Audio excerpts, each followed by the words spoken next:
Bonjour à toutes et à tous et bienvenue dans cette nouvelle vidéo. Aujourd'hui, je vais vous parler des graphiques radars sur Excel.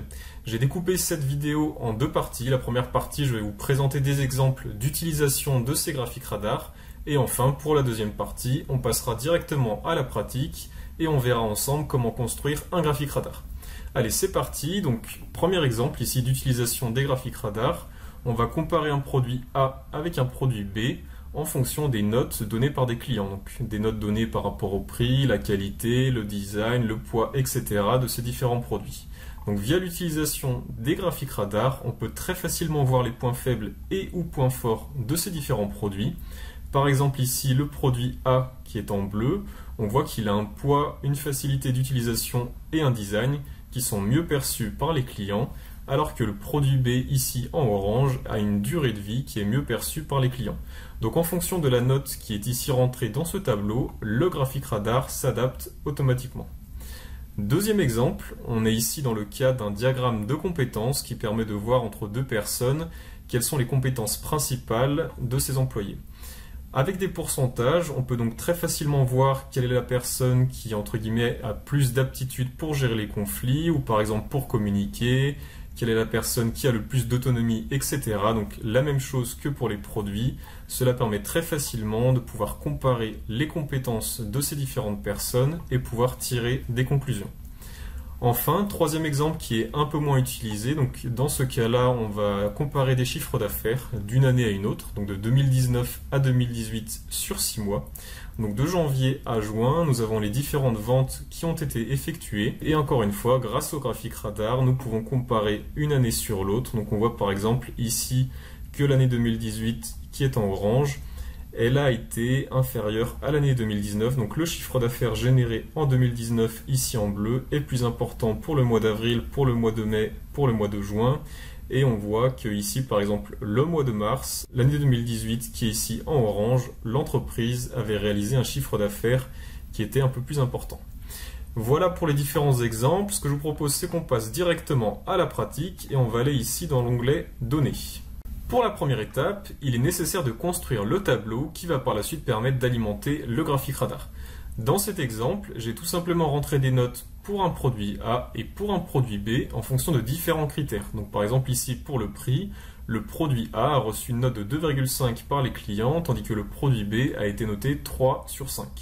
Donc une fois que vous avez constitué ces trois colonnes, la première avec les critères et les deux autres avec les notes qui ont été attribuées, vous pouvez tout simplement sélectionner ces trois colonnes, aller dans Insertion, ici on va sélectionner Graphique radar et on peut insérer les graphiques radars. Il y a trois types de graphiques radar, le graphique radar entre guillemets standard, des graphiques radar avec marqueur qui permettent de plus précisément voir la position justement de votre radar, et enfin le graphique radar sous forme de surface. On va ici sélectionner le second type de graphique. On a bien la zone graphique qui est créée et le radar qui est inséré. On va donc passer à la deuxième étape qui va tout simplement consister à modifier les paramètres de votre graphique. On va commencer ici par sélectionner cet axe avec les différentes valeurs et on va faire un clic droit, mise en forme de l'axe. Pour améliorer un peu la lisibilité de votre graphique, on va ici simplifier un peu ces différentes valeurs. Donc déjà on va modifier le maximum parce que vous voyez ici que le maximum est à 4,5 mais on avait bien des notes ayant un maximum à 5. On peut donc ici, dans les limites de l'axe, mettre un maximum à 5. On voit bien ici le maximum qui est modifié. Et enfin, on va changer les unités, ou en tout cas l'échelle principale du graphique. Ici, si on regarde un peu plus en détail, on a 0,5 en tant qu'unité principale du graphique. Donc chaque ligne intermédiaire va avancer de 0,5 en 0,5. Ce qu'on peut faire, c'est remplacer ce 0,5 par 1 pour avoir des traits tous les 1 au lieu d'avoir des traits tous les 0,5. On a bien ici le graphique qui est mis à jour et on voit que la lisibilité est un peu améliorée. On peut donc passer aux prochaines étapes. On va aller ici sur graduation pour ajouter une graduation principale sur l'axe. Hop, je vais cliquer. On constate que l'axe, ou en tout cas la graduation, n'apparaît pas. C'est un bug qui est lié à différentes versions d'Excel. Donc si jamais vous avez ce bug, ce qu'il est nécessaire de faire, c'est ici cliquer sur modifier le type de graphique. On va revenir sur un graphique standard. On clique sur OK. On voit bien ici la graduation qui apparaît. et on peut tout simplement remodifier le type de graphique, se replacer sur celui avec les marqueurs et venir les sélectionner. On a bien l'axe qui se met à jour. On peut donc passer à l'étape numéro 3 et finaliser ce tutoriel. Donc pour cela, nous allons modifier la mise en forme de notre graphique radar. On peut par exemple ici sélectionner le titre, on peut le faire glisser à gauche, on peut aussi changer sa taille, on peut le mettre en gras. En cliquant dessus, nous pouvons changer le texte.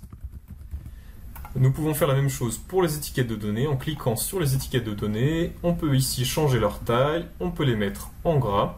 Et enfin, pour finaliser tout ça, nous pouvons tout simplement changer les différentes couleurs de nos radars en cliquant dessus, en allant bien dans Format, et en veillant bien à changer la couleur de remplissage tout d'abord. Donc si par exemple on souhaite remplacer le orange par du jaune, on clique bien sur le jaune ici, et on fait la même chose pour le contour, on sélectionne le même jaune, et on a bien la couleur qui a changé. Voilà, et bien écoutez, j'espère que ce tutoriel vous a plu. Si vous avez des questions, n'hésitez pas, et à bientôt pour une nouvelle vidéo.